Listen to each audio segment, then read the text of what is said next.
Surat court બિલ્ડિંગમાં શુક્રવારે અફડાતફડીનો માહોલ સર્જાયો હતો। એક વૃદ્ધ દંપતીનો કેસ ફેમિલી કોર્ટમાં ચાલતો હતો ત્યારે જ આવેશમાં આવેલા પતિએ પત્ની પર એસિડ એટેક કર્યો હતો અને ત્યારબાદ પોતે પણ ઝેરી દવા ગટગટાવી લેતા બંનેને સારવાર માટે હોસ્પિટલે ખસેડવામાં આવ્યા હતા। તો કોર્ટ બિલ્ડિંગમાં બનેલી ઘટના લઈને અફડાતફડી મચી જવા પામી હતી। સુરતના ફેમિલી કોર્ટમાં આજે 13મી માર્ચે એક હચમચાવી દે તેવી ઘટના બની હતી। સુરત જિલ્લા સેવા સદનના 5મા માળે આવેલા નામદાર 6 નંબરની ફેમિલી કોર્ટમાં વૃદ્ધ પતિએ પત્ની પર એસિડ એટેક કર્યો છે। બંને દંપતીનો ભરણ પોષણનો કેસ ચાલતો હોવાથી આવ્યા હતા।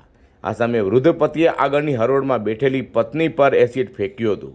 ઘટના સમયે મહિલાની આસપાસમાં બેઠેલા વકીલોને પણ એસિડના છાંટા ઉડ્યા હતા। આ ઘટનાને અંજામ આપ્યા બાદ વૃદ્ધ પતિએ ઝેરી દવા ગટગટાવી લીધી હતી।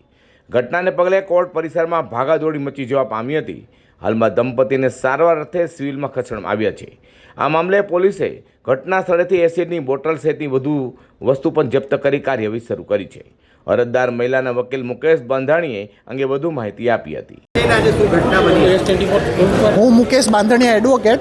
આજે ફેમિલી કોર્ટની અંદર ખોરાકી અને રિકવરીનો કેસ ચાલુ હતો અમારો, અને એની અંદર પતિ પત્નીના ઝઘડામાં બંને પક્ષકારો હાજર હતા અને પત્ની ઉપર પતિએ ચાલુ કોર્ટમાં એસિડની બોટલ છાંટીને અટેમ્પ્ટ ટુ મર્ડરનો પ્રયાસ કરેલો છે। શું નામ છે પક્ષકારનું નામો જે છે તે ખરેખર પ્રાઇવસી રહેવી જોઈએ, તેથી કરીને પક્ષકારોના નામ આપણે ન લઈએ તો વધારે સારું છે। કેટલી ગંભીર ઘટના કહેવાય? ખરેખર બહુ હીન પ્રકારનું કૃત્ય કહેવાય, કારણ કે આ કામના આરોપીએ છે ને અગાઉ પણ આ પ્રકારે અટેમ્પ્ટ ટુ મર્ડરનું કૃત્ય કરેલું છે। એ ઓલરેડી ઉમરા પોલીસ સ્ટેશનમાં ગુનો નોંધાયેલો છે અને બેલ ઉપર આરોપી જામીન પર મુક્ત હતો, અને જેથી કરીને આ મુક્ત આરોપીએ બીજી વખત અટેમ્પ્ટ ટુ મર્ડરની કોશિશ કરેલી છે। આરોપી કઈ પ્રકારનું એસિડ લઈને આવેલો, કેવી રીતે નાખેલું?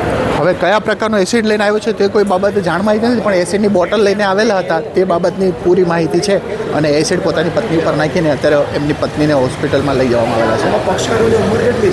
પક્ષકારો બંને સિનિયર સિટીઝન છે, અને જ્યારે માણસ ખરેખર ખૂબ જ માનસિક યાતના ભોગવતો હોય ત્યારે જ આવી કોર્ટ કચેરીઓમાં માણસ જતો હોય છે, જેથી કરીને બંને સિનિયર સિટીઝનો પોતે પણ કંઈ પદાર્થ પી લીધો છે?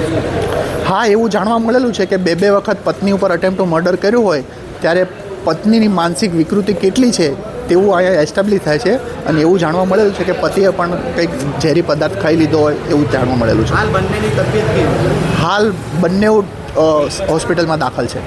સુરત ફેમિલી કોર્ટમાં ચાલી રહેલા કેસ વચ્ચે પતિએ પત્ની પર એસિડ એટેક કર્યા બાદ પોતે પણ ઝેરી દવા પી આપઘાતનો પ્રયાસ કરતા આખી કોર્ટ બિલ્ડિંગમાં ચકચાર મચી જવા પામી છે।